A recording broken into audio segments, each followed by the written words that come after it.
Hi, I'm George St. Pierre, TKO welterweight champion, also UFC veteran. Today I'll show you a couple techniques that I enjoy to do when I'm fighting, and it's worked very well for me.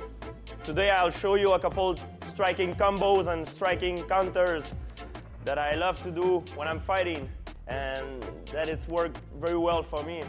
So I will start to show you jab counters. The power of a jab comes by your back leg. So when you throw a jab, it's very important to be loose on your foot. So first of all, okay, I keep my hands up in all time. What I'm gonna do, when David's gonna throw me a jab, I'm just gonna pat it like this. And then I'm gonna step in and land and jab. So I'll do it regular speed.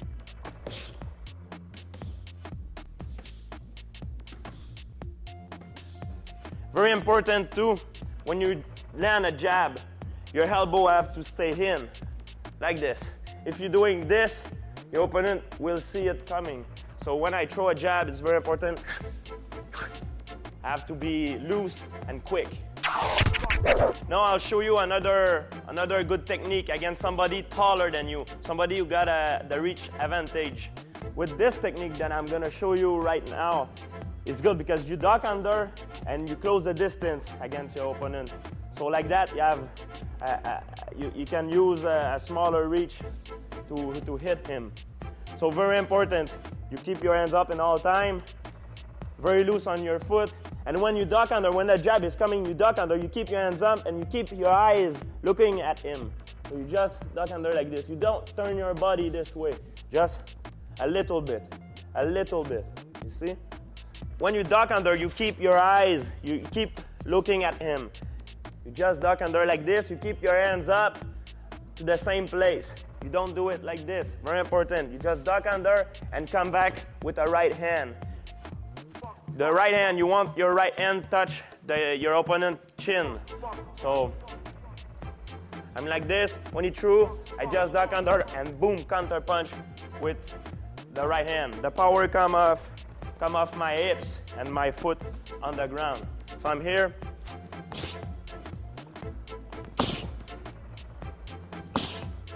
I'm looking to hit on the chin, my opponent, okay? Not on the nose, not on the forehead, the chin.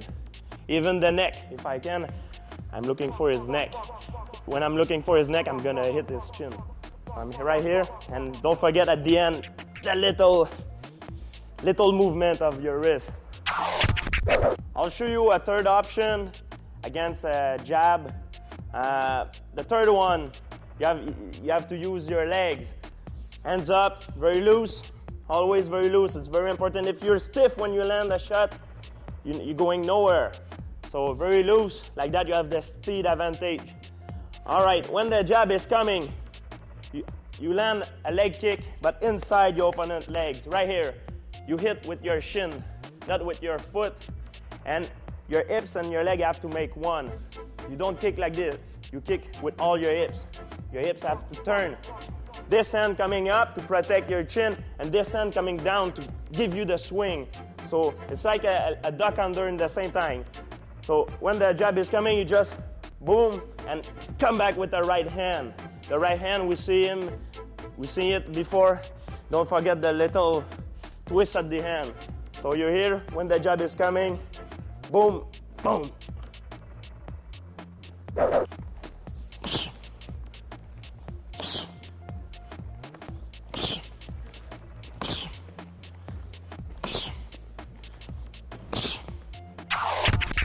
Another of my favorite technique is it's called the Urogiri. It's a basic Kyokushin karate technique. For you, it's a spinning back kick. Very important thing, before doing this, you have to set it up with a jab first. Because if you don't set it up with a jab, you turn your back on your opponent so you can get knocked out. Very important, hands up. When you throw a jab first, and then when you go for the spinning back kick, your eyes have to come first. When your eyes come first, your knee have to stay in, not out. the power come off from this area. It's like a horse. When a horse kick, it's like this. It's very powerful. It's from the hamstring. So when I turn here, my eyes come first, and I kick exactly like a horse. I kick with my heel. Boom! And then I turn, hands up. I'll do it faster. Throw a jab, boom. Boom. The mistake everybody is doing, they're doing this. You know, the foot go a little bit too much outside. Look at my knee. My knee stay inside, doesn't go outside. That's how you're gonna have more speed. And don't do this before you're doing this technique. Just stay normal. Throw a normal jab. Boom. Very important when you land your spinning back kick. Don't try to go too far, because if you go too far and you miss, you fall unbalanced. What's hurt your opponent is the snap. So it's like a punch. You punch and you come back. It's the same thing with the kick. When you reach your when you have your maximum reach, you come back. So I'm here. I don't try to push my opponent. You see? I just hit and I come back. That's what hurt. I'm here. I land a jab. Boom! I come back right away. Sometimes when you're going to land a spinning back kick, your opponent lowers his hands because he's waiting for it. Especially if you did it during the fight. So what you can do, if he's waiting for that, same thing. You throw a jab, and when you turn, you think you're going for a spinning back kick, but you're going for a spinning back fist. So when you turn, your hand have to be like this, not like that. Like that is in kickboxing. They use it like this. But in MMA, in kickboxing, it's illegal to do it like this, but in MMA, it is. It's legal, so I want you to do it like this, because what's happened, sometimes you don't catch your opponent, you don't hit your opponent with the hammer fist. You can hit him with the forearm, and if you're like this, you can cut him more easily, because your bone is right there. It's like a razor blade. Boom! And when you turn, very important, when you turn, this hand have to stay up, because when you finish, you're going on the side a little bit, and you need a protection against a counter punch. And then after you step back and you can come back to your position. This technique works too when your opponent is coming at you. Sometimes you don't have to chasing him. It's good when your opponent is against a corner. When he's trapped against a corner, you know he's going nowhere, so he can't back up and counter punch you. So you're like this, you throw a jab, very loose, and then you finish with the hammer fist, a back fist.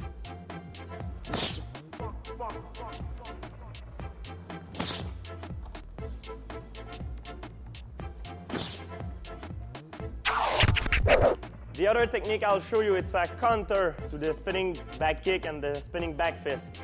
A lot of people, when they see the spinning back kick or spinning back fist coming, they just step out. But the key is not step out, because when you step out, it's hard to come back and counter punch your opponent.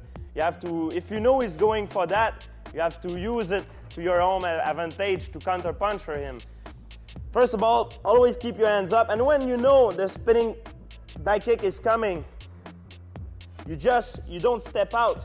You just step on the side and you wait for your opponent touch the ground, and you wait for your opponent land his kick, and then boom, you connect with the right hand. And don't forget, like I said at the end, the little snap. That's what it's make a knockout.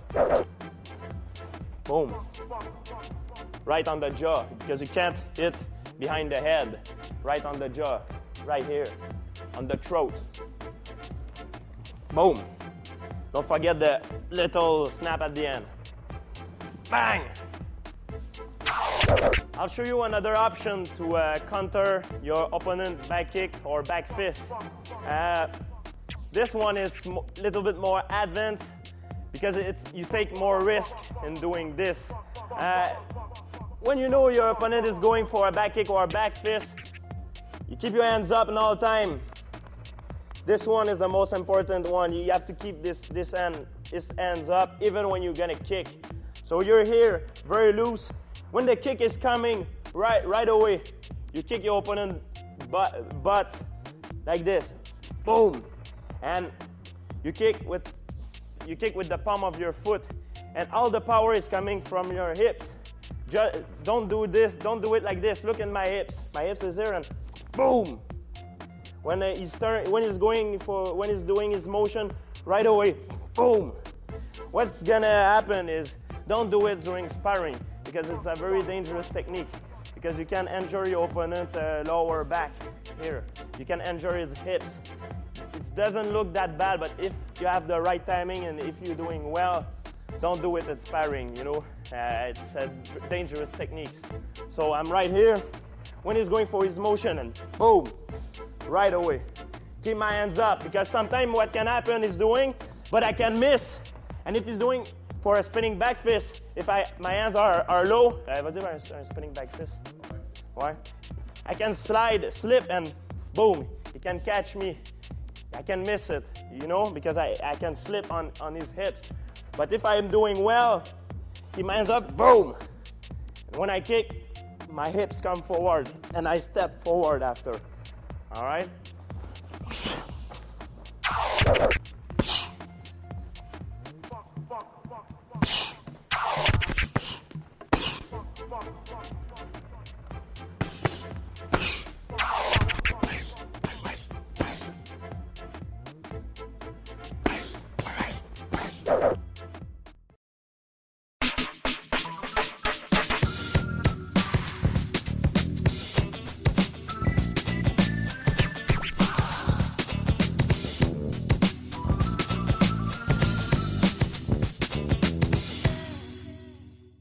I'll show you some of my favorite takedown from the wrestling clinch, and when I put my opponent against the cage, I will work it out with David the Crow Loiseau, and then after I'll show you some drill.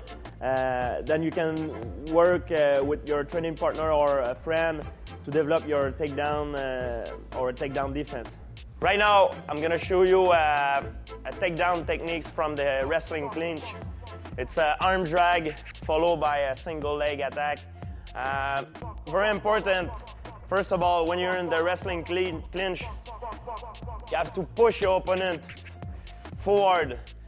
When he's pushing you back, you grab the wrist and you push the wrist inside your body. Then, with your other hand, you're gonna grab his tricep almost in the armpit, not on his elbow, higher, almost in his armpit. You clear the arm, and as soon as you clear the arm, you push your opponent back and grab the single leg, knee tight, to finish him. So I'm here in the wrestling clinch. I push a little bit my opponent before he gives me the resistance. As soon as he gives me the resistance, I slip my thumb inside here. As soon as I grab his wrist, pushing his wrist in, grabs almost in his armpit, push him back.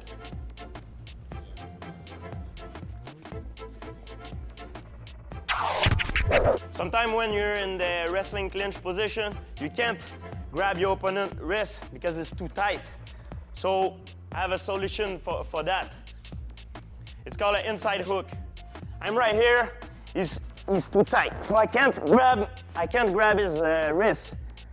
It's impossible. What I'm gonna do, I'm gonna pull him a little bit, and he's gonna give me a resistance back. So as soon as I pull him, he resists to me.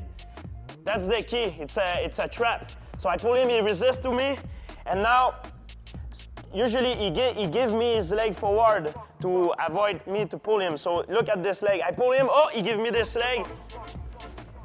I go here, and it's an ankle pick right now.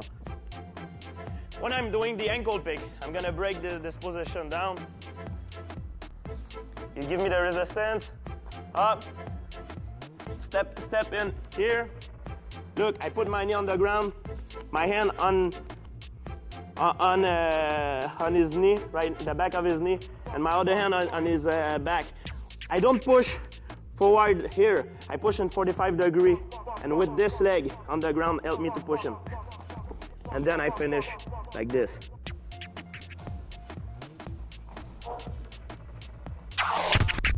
So still from the wrestling clinch position, you can't grab his wrist. Sometimes you can't, you know, do the inside hook. And I'll give you a third option on that position. So I'm right here in the wrestling clinch. I'm gonna grab his lat here. You see my hand? I grab his lat. So I keep him very close to me. I'm gonna step back. And in the same time I step back, I pull him to me, like this. And I take I grab under his leg and I keep my motion going until I put him down. So I'm right here, I give him a resistance, he push me back. As soon as he push me back, I take the side mount, side control.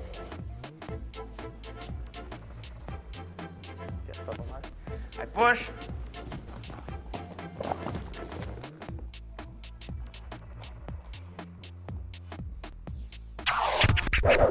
All right, my fourth option for the wrestling clinch.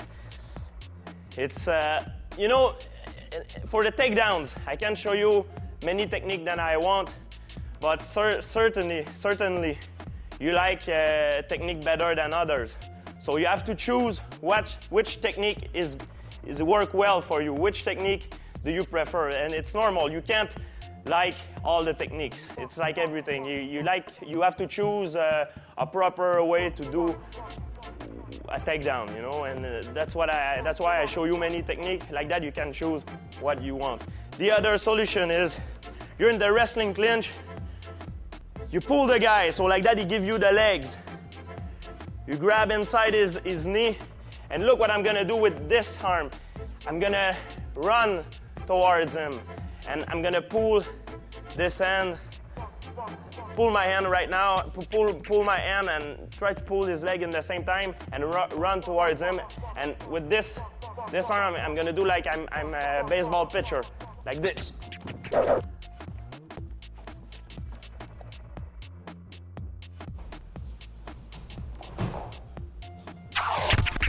Okay, sometimes it's impossible to take your opponent down when you're in the wrestling clinch.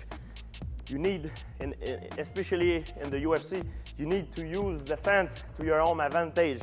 And that's what I'm gonna show you right now. Sometimes you try many techniques in the wrestling clinch, but the guy just defends and he's very hard to take down. You need to put him against the fence. So I'll show you a good technique to put your opponent down when he's against the fence. But first of all, to bring him against the fence, a good way to do it is you fake, you're going for this leg. So he's gonna step back this leg, or he's gonna put his weight backward a little bit. And when he put his weight backward, you just keep pushing him until he's against the fence. Look at my arm right now. My arm here, go more deep as possible.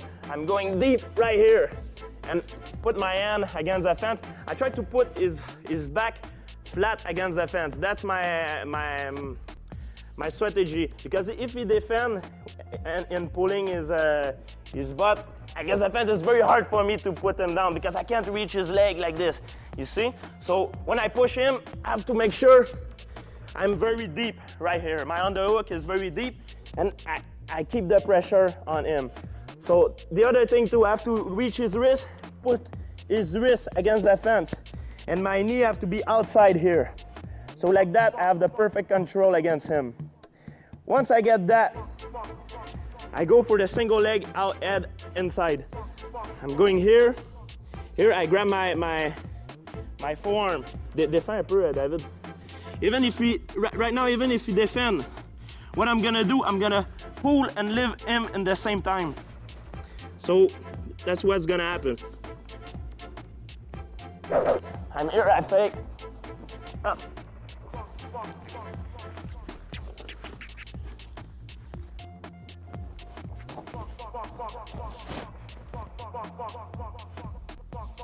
When I lift him, I don't only lift him, I pull him away against the fence, because sometimes a guy can cheat, can hold the fence, and to put him down, I have to put his back down. So if I just lift him and put him down, sometimes he's gonna go like this and he's gonna try to back up. So it's very important to put him down completely like this. I'm in a clinch, I want to put him against the fence. I fake the single, I push him, my hand very deep here, push his ribs, go in the crouch, right here with my arms. No. Finish the takedown right here. Take that side. Sometimes this technique doesn't work because your opponent is a good wrestler. He's able to keep away your arm in your crouch. So when you keep away your arm in your crouch, he's able to take the wizard, and the wizard is the defense against a single leg and head inside. So I'll show you a counter to the counter. Try to push my opponent, same position, push his back against the fence here. Then I grab the single, but he did the wizard. You see right now, I can't lift him because he put his knee inside here. And he cranked my shoulder right now. So that's the defense. So look closely right now. What I'm gonna do, you hold my wrist. With this hand, I'm gonna free my arm here. You see, he hold my wrist. Up, I'm gonna free my hand, hold his wrist, and pull his ankle back. Like this. And go for the takedown. Try to go for the first technique. Doesn't work. I have to free my hand up. Up. Knee outside. You take the wizard, I can't lift him. Free my hand. And go for the takedown.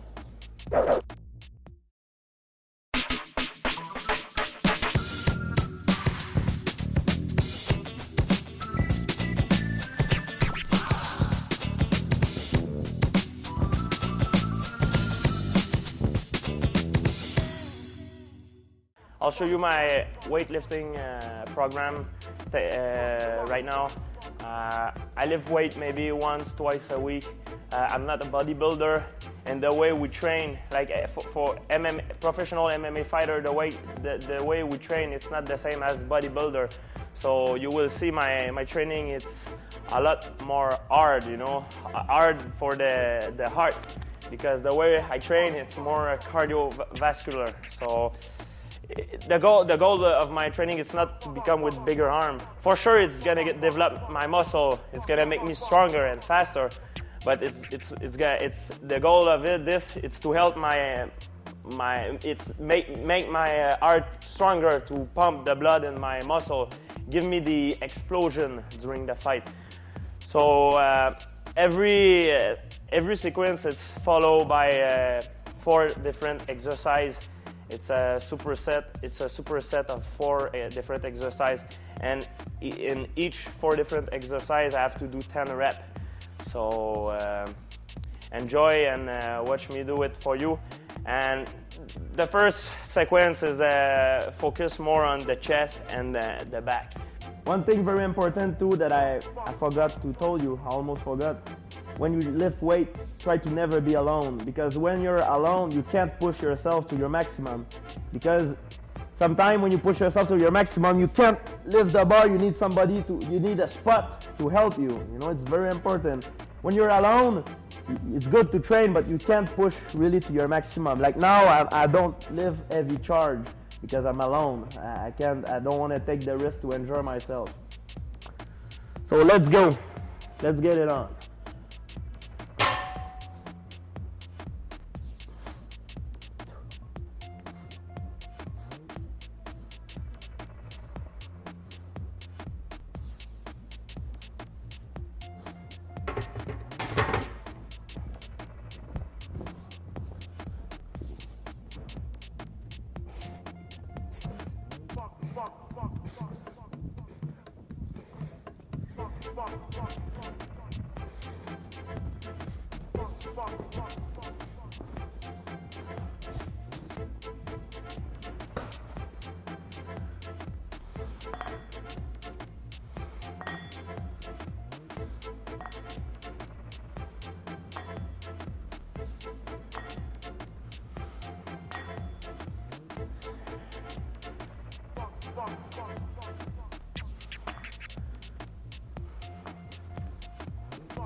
The first set is done.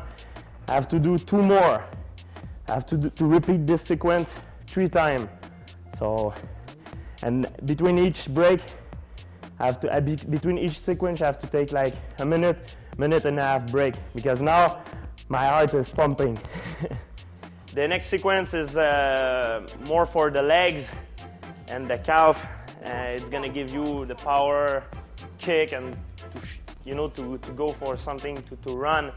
And that's the exercise who kill me the most. It's the most difficult one. Why? Because the leg is the strongest part of our body, and with the leg you can lift some very heavy charge. One thing I forgot to say before I start this training is try to always train with a partner. Never try to do this alone, because when you're alone you don't have a spot and you can enjoy yourself. So sometimes you don't have choice. Like right now I'm alone, but I lift very light charge. I don't try to lift a heavy charge. So be careful with that and try to find a partner to train with you.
The next exercise is more for the back and the abdomen, the abs. It's also for the core strength. So the core strength is very important in mixed martial art, and that's why with core strength we can lift and lift people and slam people down. So, and also strike, because a punch, the strength of a punch come by this, doesn't come by the arm.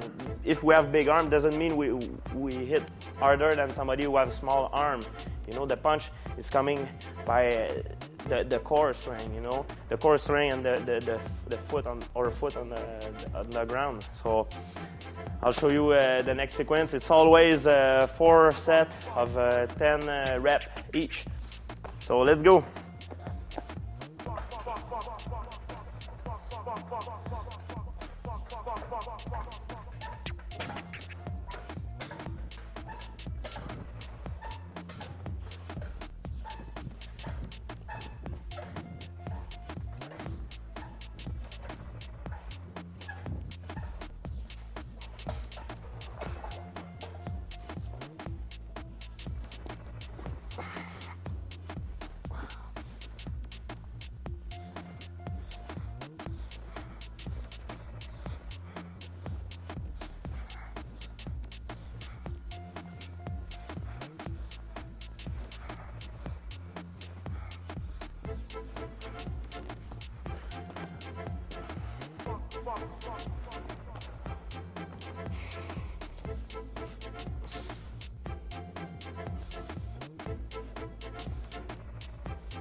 This is it for this one.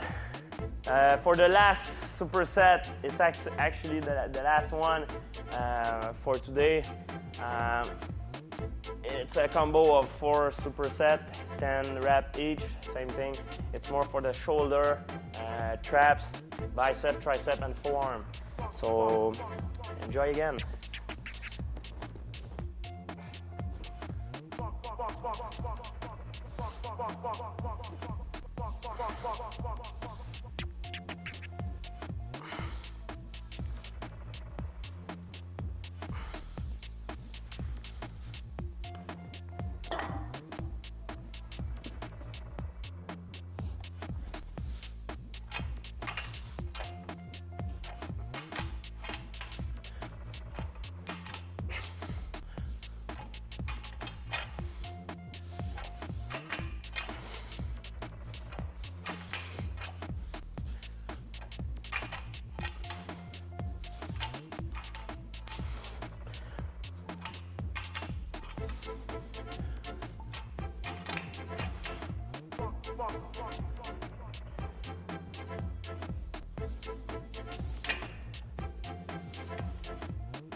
So that's it.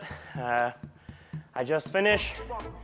Right now, I suggest you when you finish this training to go take a good shower, because if you did it good, you must stink a little bit. So have a good shower and take a break before your other training tonight. Thank you and enjoy it. Another part of my conditioning training is the sprint. Sprint, you can do it like once, twice a week. It's very, very hard. For your cardio, it's very hard, and it's gonna help you to recuperate between the round. So it's all about this. It's all about the heart. So the way it's work is, so first of all, you have to buy good shoes. You know, not normal shoes. To do the sprint, you need to have a good shoes made for it. You know, good running shoes, and don't do it in the street. Because if you do it in the street, the ground is not made for it. You can, maybe not the first time, but maybe after a couple sprint training, you're gonna start have pain to your knee, pain to your lower back. That's what happened to me the first time I started. Because it's so hard, so you have to do it properly. Buy a good shoes and sprint in a track and field place, you know, a place not in the street. The street it's too hard. You have to sprint in a place it's made for it. So Then after, when you're ready to do it, before to start, you have to warm up, like you have to jog like 5 minutes before you start running. Jog like 5 minutes just to warm up yourself, and then you can stretch a little bit your legs and your arms, and then when you're ready, you start to do like a sprint of 30 seconds. Okay, you sprint for 30 seconds, and then after the 30 seconds, you stop and you time yourself. You time 1.5 minute break, 90-second break. During this break, you can walk like this, you know, take a good breath, and then after you do it again, 30-second sprint, and up, 90-second break. You do it 3 times. After the 3rd time, okay, you take your 90-second break. You start to reduce your time of sprint, but when you reduce your time of sprint, you reduce your break too. So after the 90-second break, you take a 20-second break, 20-second sprint. So you sprint for 20 seconds. When you stop, you take 60-second break. You do it 3 times. Okay? You do it 3 times, and during your break, I know you're very tired, but don't doing this. When you're doing this, it's the worst thing you can do. It's like when you drink a Pepsi, you know. If you bend your straw, the juice not gonna, the liquid not gonna pass. Same thing for you. During your break, if you bend your body like this, the oxygen not gonna pass. So you have to walk, even if it's hard, walk and keep walking like this. You know, I know it's very hard. So you take a 1 minute break for a 20-second sprint. So you did it 3 times again, and to finish, after your 60-second break, the third one, the last time, you do like 10-second sprint, but 30-second break. You do it for 3 times too. So after you're done, so you remember, sometimes you wake up in the morning and you feel like shit, you know. You don't feel like to go to lift weight or go do your sprint. The thing is, don't reduce the intensity of your training, but reduce the time of your training. Keep the same intensity, and sometimes you feel like shit, you know. But as soon you're gonna start training, you're gonna feel like you want to do more and more and more. You're gonna do like a normal training. So this is little thing that I just want to let you know. You know, it's very important. And remember, you know, the harder is your training, the easier is the fight. So train hard, and you're gonna see the result in the ring or in the octagon. Thank you.